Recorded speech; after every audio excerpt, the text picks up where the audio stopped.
नकली नोटों की छपाई की खबरें तो आपने बहुत सुनी होंगी, लेकिन क्या आपको पता है कि आखिर भारत सरकार के द्वारा असली नोटों को कैसे छापा जाता है? कहां-कहां पर होती है इनकी छपाई और इसको छापते वक्त किस खास इंक का प्रयोग किया जाता है, जो कि नकली नोट छापने वाले लोगों के पास नहीं होती है और इसी से हो जाती है असली और नकली नोट की पहचान।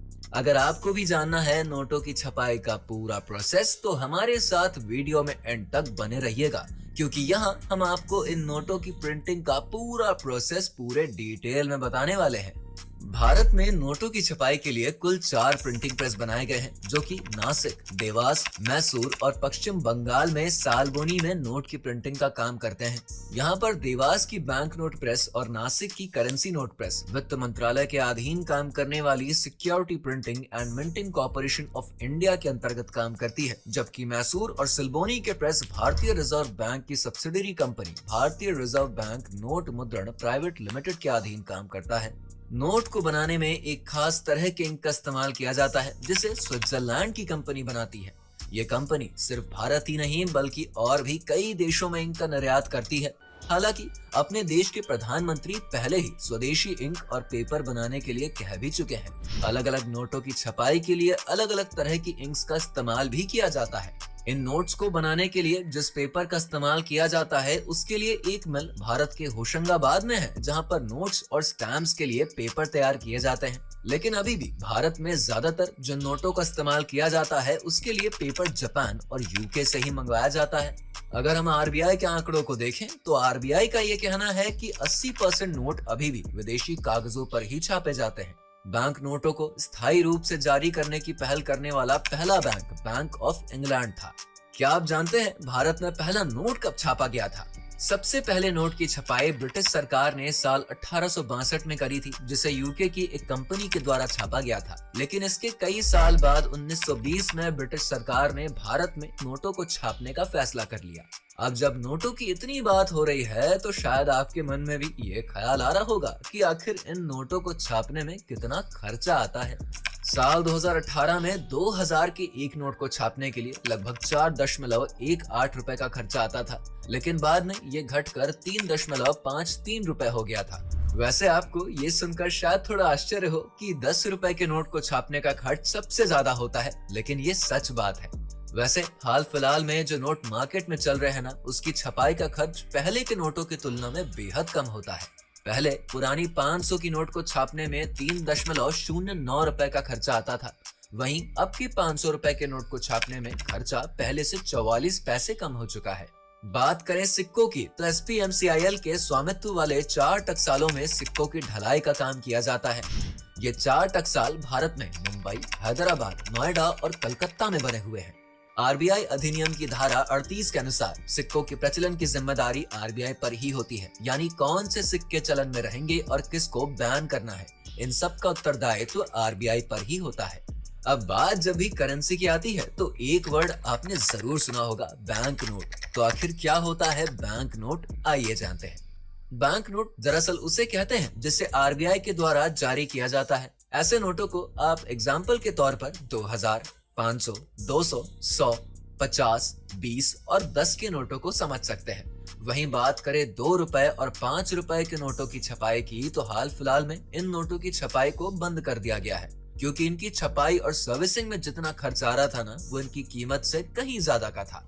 आपको बहुत कम लेकिन कुछ जगहों पर 1 रुपए का नोट भी दिखा होगा। तो हम आपको बता दें कि 1 रुपए का नोट भारत सरकार के द्वारा जारी किया जाता है, जो कि समय समय पर जरूरत के हिसाब से जारी किया जाता है। अब आइए ये जान लेते हैं कि आखिर विदेशों से भारत आए इन कागजों पर नोटों की छपाई कैसे करी जाती है।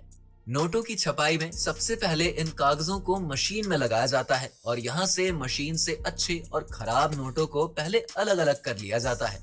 अब बारी आती है इन नोटों पर नंबरिंग करने की, जिसके लिए इन नोट्स पर नंबर्स डाले जाते हैं। जब ये प्रोसेस कंप्लीट हो जाता है, तो इसमें एक नोट को लेकर चेक किया जाता है कि सब कुछ ठीक प्रिंट हुआ है या फिर नहीं।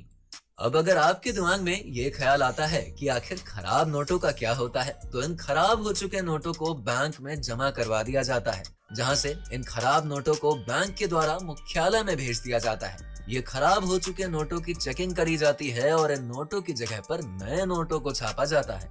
वैसे अब नोटों की छपाई तो हो गई, लेकिन एक सवाल ये भी आता है कि आखिर ये लोगों तक पहुंचता कैसे है।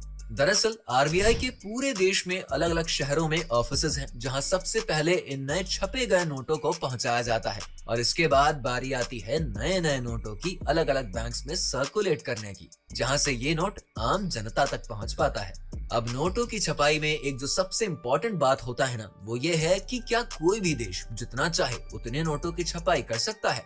तो ऐसा बिल्कुल भी नहीं है कि कोई भी देश जितना चाहे उतने नोटों की प्रिंटिंग कर सकता है, बल्कि इसे सरकार, सेंट्रल बैंक, जीडीपी और विकास दर के हिसाब से ही तय किया जाता है कि नए नोट प्रिंट किए जाने चाहिए या फिर नहीं। साथ ही में एक बार में कितने नोट छापे जाने चाहिए ये भी देखना और तय करना आरबीआई का ही काम होता है। सबसे पहले ये चेक किया जाता है कि मिनिमम रिजर्व कितना है उस देश के पास, उसके बाद ही नोटों की छपाई का काम शुरू किया जाता है।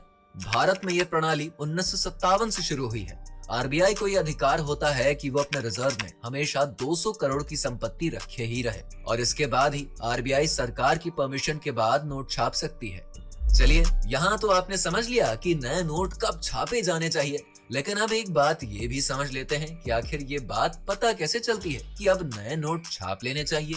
तो ऐसा नहीं है कि इसे सरकार या आरबीआई के द्वारा कभी भी छापा जा सकता है, बल्कि इसके लिए भी कुछ जरूरी गाइडलाइंस होती हैं। जैसे अगर बात सिक्कों की करें तो भारत के नए सिक्कों की ढलाई का काम रिजर्व बैंक ऑफ इंडिया के द्वारा करवाया जाता है। वहीं बात करें अगर नोटों की, तो 1 रुपए का नोट ही सिर्फ इंडियन गवर्नमेंट के द्वारा प्रिंट किया जाता है, जबकि बाकी के नोट्स आरबीआई के द्वारा छापे जाते हैं।